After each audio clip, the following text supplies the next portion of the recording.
おはようございます。おはようございます。最初ちゃんと自己紹介しようかなと思って。あ、確かに。最近見始めてくれた方もいるかなと思って、ここで改めてで、お名前は？幡ヶ谷店の大地です。はい。代々木公園店タラです。はい。幡ヶ谷店の金子です。はい、デジタルです。よろしくお願いします。幡ヶ谷店の店長のね、幡ヶ谷店の店長のデジタルさんですね。やめてください。やめてくださいね。はい、じゃあ今日はこの4人で何をするかっていうと、改めてリッチを知る会っていうのをやっていこうと思います。トム・リッチですね。リッチですね。金子さんも大好き、僕も大好きで、タラちゃんと大地はリッチのバイク持ってるってことで今日は呼んでもらってます。ありがとうございます。じゃあ金子さんに聞くとちょっとあれだから、大地。はい。リッチって言ったらどんなイメージがありますか？リッチって言ったら溶接おじさん。逆に溶接おじさんのイメージしかないです。なるほどね。タラちゃんは？僕もやっぱ MTB のマウンテンバイクのなんか創設メンバーの一人みたいな。そうよね。まあ確かにそんな感じ。でまあそんなのもあって、まあ改めてここに。年表っぽく書いてて、トム・リッチーさんが自転車協会にもたらした影響っていうのを見ていこうかなっていう感じです。珍しい。なるほど。はい、すごい。すごいですよね。やばいね。けどここに書いてあるのは本国のリッチーのページに書いてあることをサブちゃんが抽出してくれてるんで、動画見終わった後ホームページに行って、Google 翻訳かけてもらえれば。もうより詳しく見れるので、一部抜粋して今日はご紹介していこうかなっていう感じですね。なるほど。いいよ、これあげるよ。マジで？やばい。何ですかそのシステム。ほら似合う。似合う。いいじゃん。似合うと思ったのよ。確かに。ありがとうございます。それを今日はかぶってやっていきましょう。シンプルプレゼントですか？そう。やった。シンプルプレゼント。俺そうだ。リッチの T シャツ着てくればリッチの会をやろうと思ったんで、やろうってなったんで、これはもう朝からタラちゃんにあげようと思って決めてた。ありがとうございます。嬉しい。はい、じゃあ早速見ていきましょうか。70年代ですね。70年代っていうか70年ですね。チューブラタイヤ修理ビジネス。ちなみにこれトム・リッチーさん僕調べたんですけど、ウィキペディアあります。ウィキペディア見たら大体で、僕知らなかったんだけど誰かが日本語のやつ作ってます。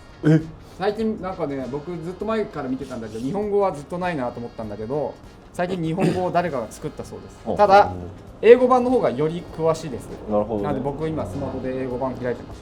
急になんでチューブラタイヤのビジネスしてんだよって話なんですけど、これですね、お父さんの影響だそうです。お父さん熱心なサイクリストだったらしくて、通勤とかでも自転車使ってたよと。でお父さんの影響でこれすごいです。11歳の時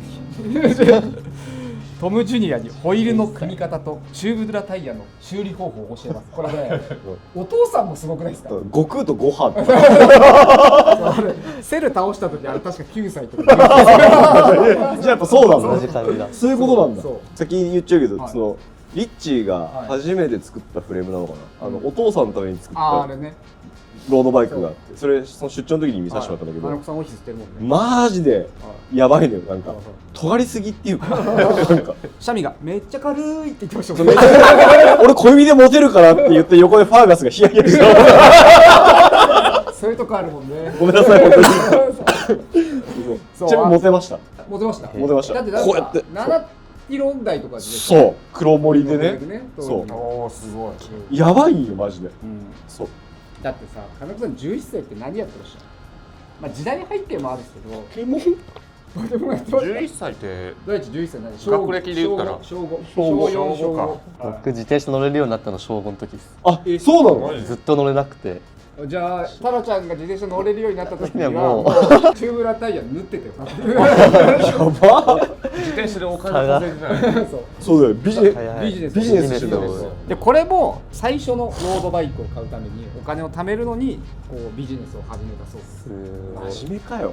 すごいっすよね。すごい。当時このぐらいの年齢でちょっとお仕事するっていうのは当たり前だったみたいで、みんながそのお庭の芝刈りとかアルバイトしてる中、俺はもう自転車に携わっていくんだっていうので自転車の修理を始めたって感じだそうですね。すごいよね。56年前。56年。でここに書いてないんですけど、14歳の時になんかベルモントバイシクルクラブに入会して、そこからレースを始めるらしいです。すごいよね。14歳で何してた14歳で学歴で言うと学学歴で言われんと分かんない中2中二ぐらいかちょうどサッカー部辞めた頃ですかね。なるほど。俺イップスで走れなくなった。イップスで走れなくなるってすごいですよ。なんか走れなくなっちゃったんでね。今日あれです。みんなリッチーの歴史とみんなの歴史の感じになってる。負けたくない。いやいや負けてるから。負けたくない。もう勝ち負けじゃないけどな。ちなみにタラちゃん何したの14歳の時。中2の時は僕美術部だったんで、おお。なんかいっぱい絵描いてたいやでも絵っていうよりかなんか切り絵みたいな、版画とかひたすらこう切って貼るみたいなのやってましで、この頃にお父さんにまたお父さんです。お父さんにロー付けの技術を教わるらしいです。火を使っていいぞって言われたんだ。で、ここから地元のレーサーのために要は黒堀の自転車の修理をしてたみたいです。はその教わった技術で。で、ここですね。15歳、72年。15歳で〇〇ご自作。まあここまで今の流れで言うと。流れで言うとチューブラタイヤの修理に飽きて15歳のフックレスリムを自作。こうじゃなくてもこうしてあげたらいいんじゃないかっていう。もうすでに早い。今カーボンリムでやってる。やっとやってるの。やっとやってんだよ。すでになんだと始ま思う。っていた。大喜利じゃないからね。大喜利じゃないよ。チューブラタイヤ直す、お金貯めて自分でレース用の自転車を買う、レースを始める、お父さんにロー付けを教わってフレームの修理をする15歳で。た。フレームを作るみたいな。お、金子さんちょっいいんですか。と、はい、当ててもらって。バッカーン。おお。正解。すごこんな早かった1ポイントなんかもうちょっと後のイメージでしたでも。い。もうちょっと当てるので、最初多分僕もちょっと分かったんだけど、金子さんが見たお父さんのやつより前に、作ってんだ。自分でもう作ってる作ってるんですね。なるほどね。自分で作ったフレームでレースしてたわけです。自分が乗って。でよくデジが言う好きな話で、そう並みいるそう大人のもうこれナショナルチームの人とかを15歳で任してたから、シニアスレイヤーってあだ名がついてますこれ。シニアスレイヤー。おじさん殺しで。おじさん殺し。74年、ここフィレット溶接確立って書いてあるのと、いただいてる資料に T リッチーメイリーで人のために制作を開始します。自分だけじゃなくて人に作るようになりましたよと。最初の顧客は幼馴染のドニー・マクブライドさんに作ったそうです。すごい。名前も出てくる。幼馴染に作ったそうですね。ちなみにですけど、ただじゃあフィレット溶接ってわかる？こう滑らかにこうトゥンってなってるやつ。ツーンってなってるやつ。あれ何でツーンってなってるの？金色のそのおローみたいなやつ。おお。合ってる合ってる。じゃあそれと違う溶接方法他になんか知ってる？ティブ溶接おーとラグ溶接っていう。ラグね。リベンデルみたいなやつだな。やつですね。ありがとう。合ってました。合ってる。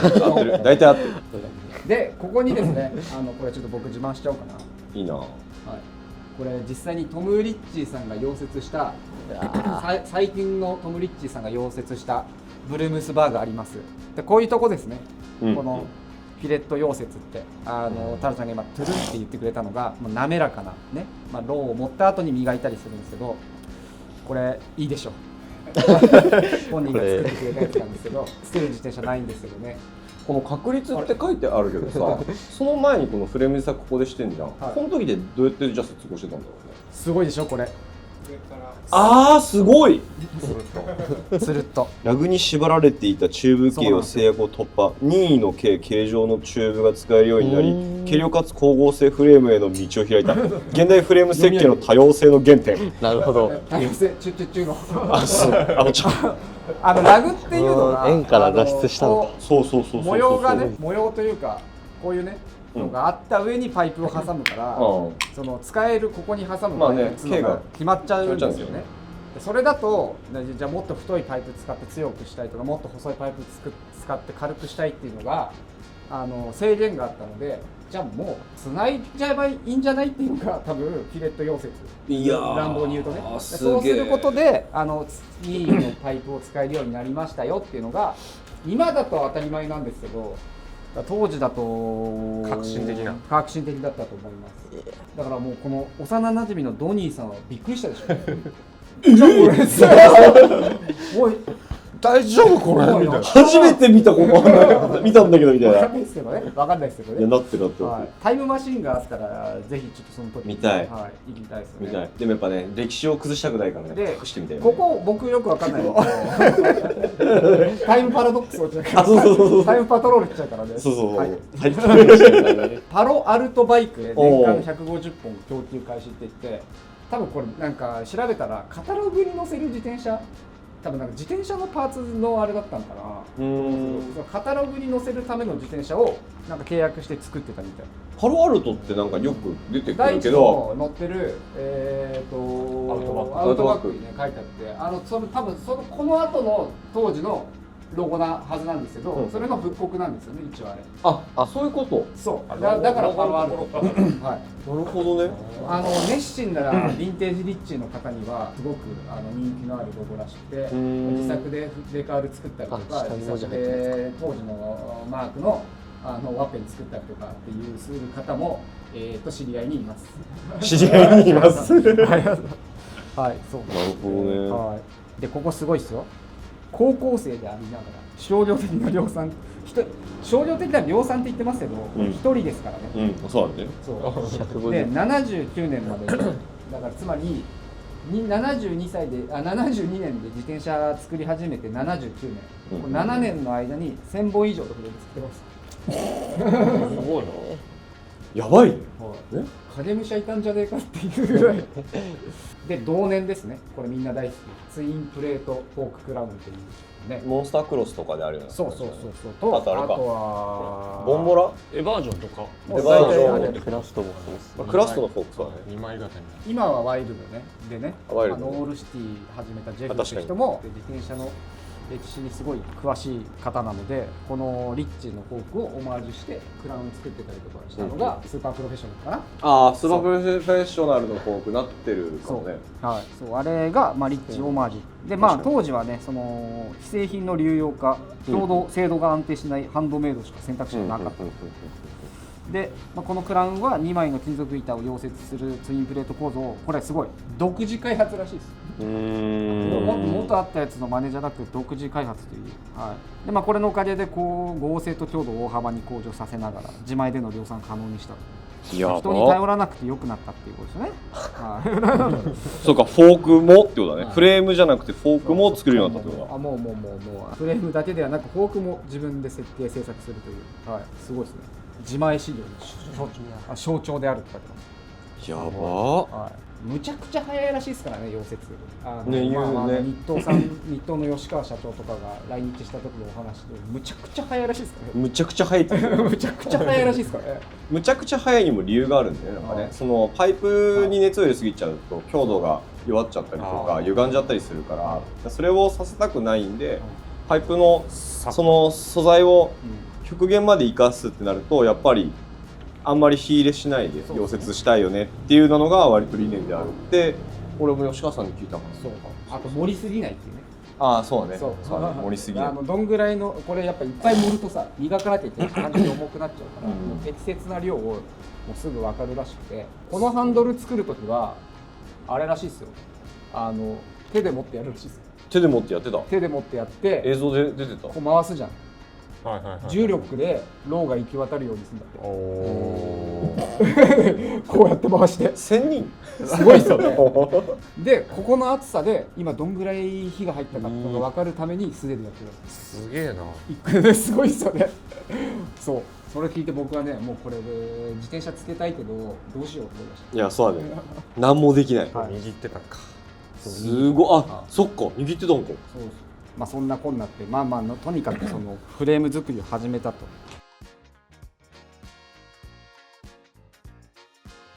でこれ78で最初のマウンテンバイクを製作。ちょっと最初のって多分いろんな各方面からなんかツッコミありそうだから分かんないですけど、とりあえずその今回はリッチーのホームページから抜粋して最初のマウンテンバイクを製作っていうことになるんですね。なんかその聞いた話だと、そのあれだった、そのジョー・ブリーズさんっていう人が、マリンバイクミュージアムの館長さんがいるんだけど、そのブリーザーバイクっていうやつやってる、でその前にチャーリー・ケリーって人と、ゲリー・フィッシャーかが遊んでて、そういうビーチクルーザーを改造して遊んでて、でよく曲げちゃうから、その改造したバイクが、だからフレーム製作を依頼しようって言ってジョー・ブリーズさんにお願いして、でその後かなんかにリッチーとかと出会って、俺もそういうバイク作ろうと思ってたんだみたいな感じになって作るようになって、で同じそのジョー・ブリーズとジョー・ブリーズじゃない、チャーリー・ケリーとゲリー・フィッシャーがそのジョー・ブリーズに依頼した後にリッチーになんか依頼してるみたいなのがなんかあるっていう説もある。でそれでマウンテンバイク車っていうのが多分できたっていうのが。開発されてみたいに既存のバイクの流用がでマウンテンバイク乗るしかなかったらしいんですけど、もうオフロード専用設定の26インチフレームで製作、現代 MTB 直接の始祖となる1台だそうです。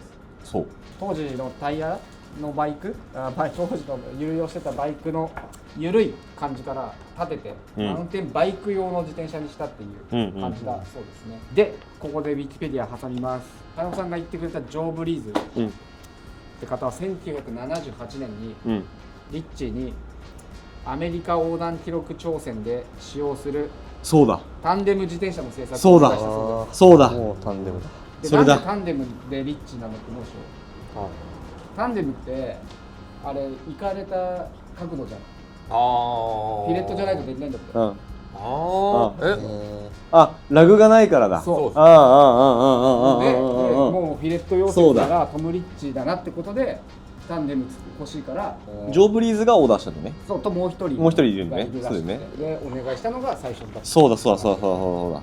なので俺その話聞いていまだにタンデム作ってんだって思ったのが、リッチって言ったらタンデムなの、なんか紙馬に飾ってあるんですよ。お客さんのリッチってタンデムなんでこんなになんかあるんだろうと思ったらそういうことなんだなっていうのが今回の勉強でつながりました。なるほどね。あれタンデムって普通に書くと、皆さん後で調べてほしいんですけど、あれ一文字足んないんですよ。 T&M でタンデムっていうの。なるほどね。T&M これ何の略か分かりますか？トムの T とアンドのトムと奥さんの M ですよね。奥さんマーサさんなんで、であれで T&M でタンデムって呼んで、トム&マーサっていう、いつか欲しいですね。ラブリーな。でちなみにですけど6人のお子さんがいるらしいです。ここウィキペディア情報なんですいませんね。でさらに6人の孫がいるそうです。で79年に、リッチマウンテンバイク結成、世界初の MTB1000 倍ビジネス。マウンテンバイクって呼ばれるのは個人的な改造車、ランカーをとかっていうのから出てなかったんだけど、マウンテンバイクっていう言葉もなかった時にこの会社を立ち上げると。で会社か。そうでリッチがフレームを作って、でフィッシャーとケリーが販売を担うと、っていうのがMTB1000 倍のビジネスができましたよ、ここでマウンテンこの会社名で初めてマウンテンバイクってことが出てきますかね。出てくる。でなんだっけ、俺が読んだやつだとここでなんかめちゃくちゃ買ってくるアメリカの会社がいたんだって。このリッチマウンテンバイクス社の車体をめちゃくちゃ買ってくる、買い付けに来るやつがいたんだって、人がいたんだって。でそれが後のスペシャライズドらしいです。でそのバイクをちょっとコピーじゃないけど元にして作られたのがストンプジャンパーっていう説がっていうのをなんかで見たことあります。違ったらすいません。いやでもね、アメリカ版ウィキペディアに書いてましたよ。スペシャライズドのマイク・シニアードから、そうマイク・シニアードね、マウンテンバイクフレーム会社のゼネラル・モーターズというあだ名を呼ばれてたそうです。あ、そうなんだ。リッチーが。へえ。で大地君、今マウンテンバイクのエンド幅っていくつ？135とかじゃなくてもうブーストもうブーストも入ったらってなったらもう148。そうですね。最近だとスーパーブーストっていうめっちゃ広いのもあるけど、一般的というかよく使われるのが148ミリ。135だろやっぱ。135ですよね。135です。けど当時はそんな135もなかった。なかったんだ。そう当時はそのロードバイクのロードバイクの126ミリ、たまに来るでしょ、CL で。修理で当時はもうロードバイク126ミリを流用してたそうです最初は。いやそりゃそうでしょう。そうまあしかなかったんですもんね。でいやこれじゃもう太いタイヤ入んなくねってこれ誰か気づきそうなもんだなと思うんですけどやっぱ当時は当時でもうすげえ。だから最近のねじゃあ世にある、そう最近はもう幅広げててもいいじゃんみたいな風潮一瞬あったじゃないですか。一瞬あった。今落ち着きましたけど落ち着いた。だからこれがなかったら多分その考えにもなんなかったんじゃないかっていう。確かに。はい、最初に太いタイヤ履かせんだったらハブリアのスペーシングも広くしようぜっていうのを80年に気づいてますね。なるほどね。はい、で待ってたクイズの時間で、待ってましたよ。はい、クイズの時間ずっともうさっきからも。これなんだろう。 80年ハンドルバー開発何？いやこれだってほらもうみんな大好きハンドルの名前っていうことですか？形の名前。形の名前かな。もうブルムスバーシっていうあれしか出てこないんですか、当ててみて。パッカーン。あ、ほんまだ。そうですね。ここで出てくるんですね。ここで出てくるんだ。意外と遅いん。あ、まあでもそっか、マウンテンバイクブルームスバーっていうのは、ブルームスハンドルバーっていうのはどういうタイプですか、タラちゃん。まあ、さっきリーさんが紹介してたはいやつと同じで、まあステムの部分が二股になっててバーと一体になってるっていう大式ハンドルだね。大式ハンドル。みんな大好きステムが一緒のね。はい。これなんでブルームースって？知りません。ブルームース意味ヘラジカだそうです。ブルームースっていうのは。でこれ開発年ですね、この年は。80開発年は。そうでここにね、あれ入ってないんだけど、これ僕もちょっとよく分かってないんだけど、120ミリの BB スピンドルを開発したらしいです。もう一回言って。120ミリの BB スピンドルを同じ年に開発。あ、長さってこと？そう、ワイドチェーンステイに対応するために BB スピンドル自体を延長。ああ、なるほどね。それでトリプルとかにしてるの。ドライブトレイン全体を見直した連鎖的設計思想の公明だそうです。すごっ。もうフレーム作り出したからもうなんかパーツもいっちゃおうみたいな。しれってやり始めてるんだ。何でもできるようになってきたんだよね。そこが俺リッチのすごいところだと思うんだよね。俺まとめで言おうと思ったんだけどフレーム作ってだけじゃなくて他のとこにもイノベーションを入れていくっていう。確かに。でちなみにブルームスに戻るとタラちゃん言ってくれたみたいに、ハンドルとステムを一体化して破損のリスクとか、要は強くしましたよと、合成とあと軽量性ねを、向上しましたよっていうので、はいね、今見ても普通にかっこいいですもんね、この仕組みって。しかもカーボンでとかで作ってるしな。そうですよね。持ってくれれば確かに。使ってない嘘これも使ってないそれもね、それはね。で、ここ書いてないですけど、83年にこのリッチマウンテンバイクス、79年に結成したやつね、が解散します。はい、でそこから80何年ですか？83年同年ですね。でそこからリッチデザインとして単独で設立してますね。なるほどね。でここからやっぱり僕らが知ってるリッチってパーツブランドだよねみたいなとかはフレームも作ってるんだよねみたいなのはここから始まるっていう感じですかね。でまたフォークの話になるんですけど、ここからユニクラウンテーパードフォークを使いそうです。ユニクラウンフォークってどういうの？ユニクラウンっていうのはどういうことですか？こう肩がないああ、なで型みたいな。そうなで型っぽいこうやつですね。いわゆるマウンテンバイクとか BMX とかについてるようなやつですね。それだ。これはちょっとさっきツインプレートを作ってよくねってなったんだけど、やっぱ手間がかかるそうで、より手間を省いてさらに軽量化もできるように、あと製造のコストも下げれるようにっていうので生まれたのがユニクラウン。なるほどね。多分この辺ぐらいのリッチの自転車から多分ユニクラウンのもの多くなってくるんじゃないかなっていう感じですよね。磨きづらいんですって。まあそりゃそうだよね。そう細いもん、なんかこう隙間いっぱいあるもん。入れた後にあそこ磨くってとんでもない時間かかるらしくて。閉店のブレンディさんも言ってましたね。溶接って火でシャーってやるイメージだけど、実際あれの時間は少なくてもほぼ安い。ほぼ安い。なるほどね。ここから多分いろんなブランドがこのユニクラウンとかを使うようになるのかな。コストを抑えられたっていうのが一番大きいんじゃないかなっていう感じですよね。でも今だともうサーリーとかでも使われてるから、もう当たり前、僕もこれユニクラウンもリッチだったんだって思うんだけど、もう当たり前だけになっちゃったから、自転車のフォークってこうだよねって感じですけど、リッチが最初の起点になったんだなと思うと、やっぱすごいなっていう感じです。量産がしやすかったってことなのかな、ユニクラウン。そうじゃないですか。ラグとかもいらないし、そうでフィレットもしなくていいってことでしょ。なんか俺のユニクラウンフォークのイメージってさ、うん BMX とかのフォークのイメージなんだけど、もう一番丈夫なんだよって俺言われて育ってきた。なんかユニクラウンの作り方が。でそれもあるんじゃないですか、合成っていう部分でも。でここからほら畳みかけますよ。はい、すいません。ロジックチュービング発明ですね。すごい。どういうこと？ここでちなみにだよ大地君。はい。一回ここでパイプ作ろうって話になったんだけど、一回断られるのよ、パイプメーカーさんに。はい。どこのパイプメーカーだと思う？コロンバス。あ、正解。そうなの？そう一回もう名門。ああ、名門な。確かに確かにね。頼むしかねえってなったんじゃないですか。僕だったらそうします。で、そう断られちゃうんですって。丹下じゃねえんだ。でコロンバスに断られて丹下が作れるってなったんですよ。は日本の丹下が。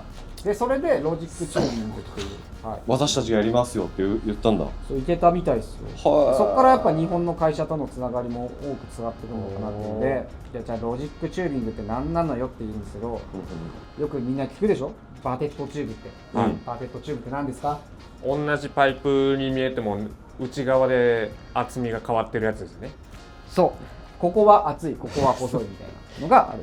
もうすでにバテットチューブ自体売ってたんだけど、リッチーが考えるそのバテットチュービングがないから、そうじゃあちょっと作ってくれないかなってコロンバスにお願いしたらできなかったってことで、でその後丹下に目を向けて丹下がそれを成功できたからロジックチューブが誕生しましたよ。たまに古いマウンテンバイクとかリッチのマウンテンバイクとかにねロジックチュービングとかって書いてある。確かに書いてあるやつのは丹下製だと思われます。はい、なるほどね。じゃあそれまではもうみんな単管だったということか。単管だから均一管。いやバテット管自体はあったらしいんですよ。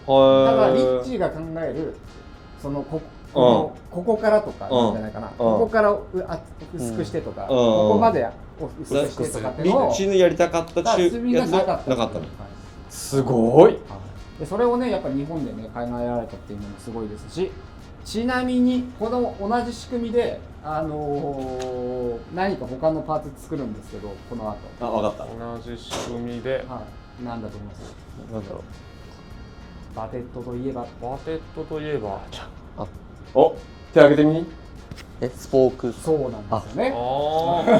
それ一箱もらった。金子さん一箱もらってきてるんだけど、これ DT スイスに頼んでその技術を用いてバテットスポークっていうのを製造しますね。バテットスポーク作ったのも今。すごいですね。そうね、バテットのさせ方もねこだわりがあったんで、削るんじゃなくって叩くんだって。叩いて伸ばして。で叩いて細くすると中身がグッて詰まるじゃん、鉄の密度が。でより硬くなるんだ。質量を落とさずに。そうでここからもう畳みかけますよ。84で MTB 専用タイヤトレッド開発。これどういうことかって言いますと、多分マウンテンバイクのタイヤってワイヤービードが主流だったっぽくて、ワイヤービードって何ですか？ワイヤービードはもうタイヤリムにはまる部分がワイヤー。わかりやすく言えばそんな感じですかね。そうです。畳めない。畳めないね。そうだったんだけど、トムさんってマウンテンバイクの人って思われがちなんですけど、ロードバイク出身なんで、ここでロードバイクの技術を MTB に移植しますと、高品質のタイヤをマウンテンバイクのタイヤとして作りましたよって感じで、これも日本のタイヤメーカーと作るんですけど、どこでしょう？日本のタイヤメーカー、これが乗ってた。見てどこでしょう？タラちゃん行けよ。80年だろ？ブリヂストン。これでもう本当にもう確かに3択ぐらいしかない。もう一個言ってみて。タラちゃん。まあそうなるよな。ってなったら、他どこや？なんかね、冒険とかさ、探検とかしに行きたいよね。あと井上さん。IRC ですね。なるほど。IRC だ。この辺から日本のね、企業、やっぱこの当時の日本すごいなって思いますよね。あったんだろうね。やってやろうっていう。そうやってやろうなんだよ。言われたんだが、やっぱその三ヶ島さんとの社長さんとか日東の社長さんとかとお話しする機会多いじゃないですか。あの人たちやってやろうって気持ちすごいですね。めちゃくちゃあるんですよ。かっこいいんだよね。なんか言われたらもう断れねえやみたいな。やるとも言うし、やってあげたいっていう。そう、もう言ったのお前ずっとやっからなみたいな感じ。そう。できないって言いたくないってそう。かっこいいんだよね。すごいなっていうのがね、またちょっと話それちゃったんですけど。でこれさ抜かされちゃってるんですけど88年僕生まれた年これ多分簡単に言うと前と後ろでタイヤのトレッドを変えてより効率的にしようぜっていうのがここで今だと当たり前っぽいじゃないですか、はい、あるんですけどコンチネンタルとかでもやってますよね、シュワルベとかでもあるんだけどこの辺でこれ言ったらしいです。俺でもパナレーサーが最初だっていうふうに聞いた気がしますけどでもあるんですねいろいろね、はい、OK です。89年にさっきの DT スイスのスコープ作ってます。あなるほどね、はい、で、はチームリッチが MTB 世界チャンピオンを獲得してますね91年製品性能をトップレベルで証明とWCS コンポーネントラインもこの年スタート。なるほどね、はい、みんな大好きこれね最高値で WCS がこの91年に出てます。ちょっといろいろあってねアルカンシェルが使えなくなったでおなじみ、最近だと今後入荷してくるのは白黒になっちゃうそうなんでこのアルカンシェルの WCS 欲しい人は今もう今のうちに今チャンスゲットしてください。巻きでいきます。はいで第一これ多分好き確かに92年オフセンターリム技術実用化。オフセンターリム技術実用化っていまいちピンときてないです。オフセットこの次もやばいね。なんでしょう MTB 用 2×9 ドライブトレインドライブトレインにまで口出してきたっていう確かにまあ当時は3枚だったんですってだったんですってって言ってもまあ皆さんご存知だと思うんですけど変速の幅狭くしちゃって大丈夫っていう中でじゃあ後ろ増やせばいいじゃんってなったらしくてなるほどねそうで9枚にしましたよとでフロントシフトの、をやるための煩わしさ操作をシンプルにするっていうのが、まあ、今でこそ言うと、まあ、1 by 12とかにつながってるっていう感じですかね。あでも99年のパーツカタログで書いてあるわシマノメガ9の発表で注目度が一気に上がっているのがカセットスプロケットであるなってそうカセットスプロケットの多段化がついにリア球団が業界標準となってしまっただそうですこれは今99年これが99年の話だそうです2001年あれタラちゃん何年生まれ僕2001年です。おタラちゃん2001年誰と何とためでしょう2001年生まれ2001年生まれです。ノストラダムスとか知ってる知らないよ今度です。ノストラダムスって分かんない知らないってな大予言2000年問題は言葉だけは僕聞いた。も言葉だけは聞いたことありますタラちゃん2001年タラちゃんが生まれた時にリッチのあるシステムが開発されてますそれは何でしょブレーカーウェイシステムですね。あブレーカーウェイそうですうフルサイズフレームを飛行機手荷物として持ち運べるように分割できて専用カップリングを開発旅先でもマイバイクで走るというライフスタイルを初めて実現すげえ今僕らのお店で取り扱えるやつだとあれかステューピッドツーリストそうですね最近だとだけ前ライトニングが僕ライトニングがそれで海外旅行行ったんでそうでオフランスフランスあとはあれですねリッチのタンデムリッチのタネあとは入ってくるであろうあれリッチのなセプティマセプティマーっていうのそうフルカーボンのグラベルオールロードバイクみたいなのが新しいモデルがあるんですけどそれが一応ブレーカーウェイシステムを採用してますなるほどねセプティマで最後一個一個やばいですね。12年ですねうんはい200C260 ステム開発っていうのでこれこれそうだってこの包む角度だよねそうですねステムって基本こう前からちょんちょんちょんなんですけど、こう斜めにこうシュッガッていってもこういうことですねこういうことでよりしっかりハンドルがつかめるようになりますよっていうのとこれによるとそのハンドルとかの寿命も長くできますよっていう感じですね。まあ確かにその締め込んでますからねあれね。で優しくよりしっかり染めれるステムを開発っていうので、これ特許かなんかなんですかね。マジリッチしかやってないですよね。リッチしかやってないあ、そうなんだ。特許取得なんだ。じゃあもうリッチしか使えないんだ。ここまで振り返ってきましたけど、何がすごいって自身の名前をかざしてて社長兼デザイナーなんですよね。主任デザイナーなんですね、役職としては。で自分の名前の会社無敵じゃんだしなんかその吉川さんが話したのかな、なんかそのアイディアマンすぎるんだって、だからそのこうやって実現してるパーツたちっていっぱいあるんだけど、これのマジで数倍まだアイディアがあって実現できたものがまだまだあるから、なんか俺はまだやってるんだよみたいなことを言ってたんですよ。そうやなかっこよーみたいな。でもやっぱりリッチーのこの好きなのああそういいよいいよいいよそれだよああいうこのマイバイクイズマイオフィスっていうことあがねこれなうステッカーであるの。そうですよねめっちゃわかりやすいじゃないですかあー僕英語全然できへんけどなんかもうでもそういうこそういうこととだなんだなってそうそうそうめっちゃわかりやすいあめちゃくちゃいいこと言ってるこれ50なじゃないけど周年バージョンだとなんて書いてあるんでしたっけなんだっけ。そうまだまだバイクがオフィシャルでオフィスだよみたいなこと書いてあるんですよね。あそうだっけか。 50周年の変わらないよみたいな。溶接の黒いメガネしてるやつか。はいあこれだ。確かに。あ知らんかったなマイバイクスティルマイオフィス。いいね。まだここが俺のオフィスだぞと。はいさっちゃんなんで確かにロージディスク買ったの？それまでもやっぱいろんなステムハンドルとかシうんートポストとかはいろいろ使ってきたんですけうど、単純になんかもうどのパーツもなんかかっこいいし、あフレームも量産とは思えないようなクオリティで作り込まれてて、なんか若い子がこう手に取って買ってくれるのがやっぱうん嬉しいし、なんかすごいなと思って。自然とそうなっちゃうそうそうそう嬉しいですね魅力がやっぱあるっすよね。台湾製ですけどなんか新しいフレーム作るときはやっぱ試作一回作ってくれるらしいですよ。ああねらしいよバーガね。スが言ってましたね。モンテベロ作った時もなんか試作のフレーム作ってくれたらしいですけどね。すごいよねそうめっちゃいい環境だなっていう。ファーガスモンテベロはファーガスそう発案的な。そう安的な、そうなんだ。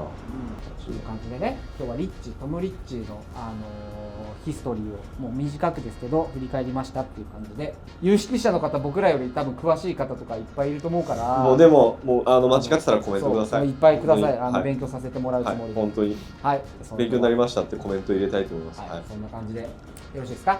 いっぱいかぶってねその帽子。ありがとうございます。はい、夏でも被夏って夏でも被って夏でも被はい、今日もありがとうございました。ありがとうございました。あじゃあよしありがとうございます。トムリッチ